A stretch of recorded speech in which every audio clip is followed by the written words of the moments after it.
જય ભીમ, નમો બુદ્ધાય।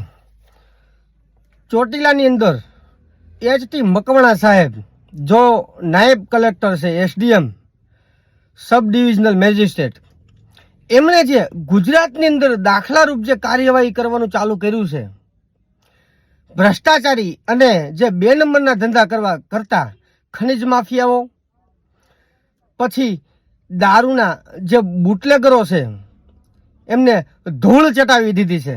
કોઈ પણ જાતની સહેશરમ નહીં, કોઈ પણ રાજકીય પ્રેશરથી ડરવાનું નહીં। હકીકતમાં જો ગુજરાતની અંદર આવા નિષ્ઠાવાન અધિકારીઓ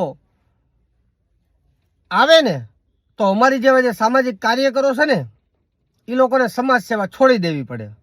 શું કામ કે એ જ વ્યક્તિ આજે સમાજને કાંઈક સારો માર્ગ રસ્તો દેખાડે છે, તો પછી અમારી જેવા કાર્યકરોની કોઈ જરૂર જ નથી। અને એક એની સામે જ અમારા અમરેલીના જે અધિકારીઓ, જે નિષ્ઠાવાન અધિકારીઓ છે, ચોટીલાની અંદર નાની મોરડી કે એવું કંઈક ગામ છે, ત્યાં વિદેશી દારૂ ખૂબ મોટા પ્રમાણમાં જથ્થો જપ્ત કરી અને એનો નાશ કર્યો ટૂંક જ સમય પહેલાં, 2-4 દિવસ પહેલાં।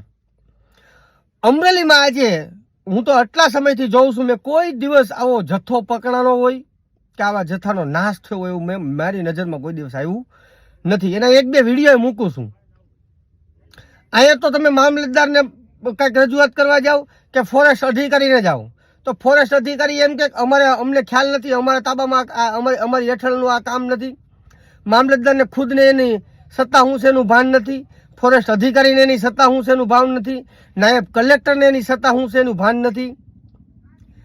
6-6 દિવસ 9-9 દિવસ તમે એના કલેક્ટર કચેરીમાં ઉપવાસ ઉપર બેહો, છતાં તમને કોઈ કલેક્ટર પૂછવા રાજી નથી કે તમે કયા કારણોસર બેઠા છો।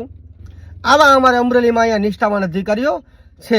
અને એચ.ટી. મકવાણા સાહેબ, વેરી સેલ્યુટ સર। જય ભીમ, જય ભારત, જય સંવિધાન।